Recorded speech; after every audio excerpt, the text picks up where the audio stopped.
our YouTube channel, The Hunger Traveler. ഇന്നത്തെ recipe ഒരു ക്വിക്കായിട്ടുള്ള breakfast ആണ്. നമുക്ക് ചില സമയങ്ങളിൽ മടി വരും. ചിലപ്പോൾ ദോശയ്ക്ക് അരയ്ക്കാനോ അല്ലെങ്കിൽ അപ്പത്തിന് അരയ്ക്കാനോ ഒക്കെ നമുക്ക് ചിലപ്പോൾ മടി വന്നു വരും.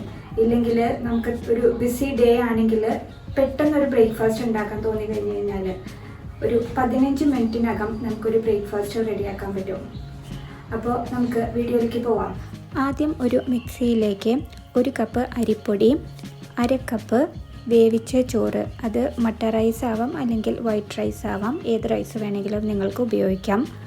3/4 കപ്പ് തേങ്ങ ചിരകിയത്, ഒരല്പം ഉപ്പ്, 1 സ്പൂൺ പഞ്ചസാര, ഇവയെല്ലാം ചേർത്ത് ചെറുതായിട്ടൊന്ന് അടിച്ചെടുക്കാം.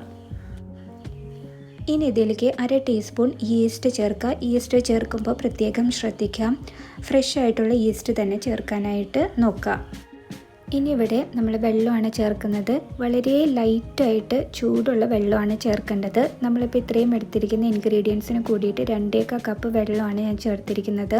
അധികം ചൂടുള്ള വെള്ളം ചേർത്താൽ മിക്സിയിൽ അടിക്കുമ്പോൾ പെട്ടെന്ന് പുറത്തേക്ക് തെറിച്ചു വരാൻ സാധ്യതയുണ്ട്. ഒരു അരിപ്പൊടിക്കും വെള്ളത്തിൻ്റെ അളവ് വ്യത്യാസപ്പെടും. അപ്പോൾ അതുകൊണ്ട് നിങ്ങൾ കുറേശ്ശെയായി ചേർത്ത് അടിച്ച് നോക്കണം.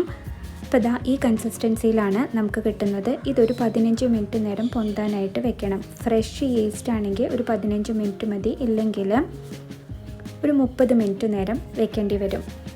അപ്പോൾ നമ്മുടെ മാവ് പൊന്തി വന്നിട്ടുണ്ട്. നമ്മൾ തലേ ദിവസം അരച്ച് വെക്കുന്ന പോലെ പൊന്തി വരുമെന്ന് എക്സ്പെക്റ്റ് ചെയ്യരുത്.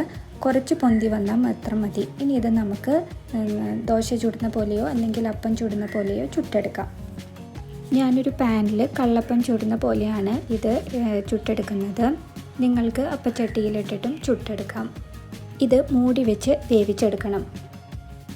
അപ്പോൾ നമ്മുടെ സോഫ്റ്റായിട്ടുള്ള അപ്പം റെഡി ആയിട്ടുണ്ട്. ഇതിൻ്റെ അടിഭാഗം നല്ല മുരിഞ്ഞിട്ടാണ് ഇരിക്കുന്നത്, പക്ഷേ മുൾഭാഗം നല്ല സോഫ്റ്റാണ്, നല്ല പഞ്ഞി പോലെ സോഫ്റ്റാണ്. നമുക്കിത് കറി കൂട്ടി കഴിക്കാം. ഇല്ലെങ്കിൽ നിങ്ങൾ കൂടുതൽ പഞ്ചസാര ഇട്ട് കഴിഞ്ഞ് കഴിഞ്ഞാൽ നമുക്ക് കറി ഇല്ലാതെയും കഴിക്കാവുന്നതാണ്. വളരെ ഈസി ആയിട്ടുള്ള ഈ അപ്പം എല്ലാവരും ട്രൈ ചെയ്ത് നോക്കിയിട്ട് നിങ്ങളുടെ ഫീഡ്ബാക്ക് ഞങ്ങളെ അറിയിക്കൂ.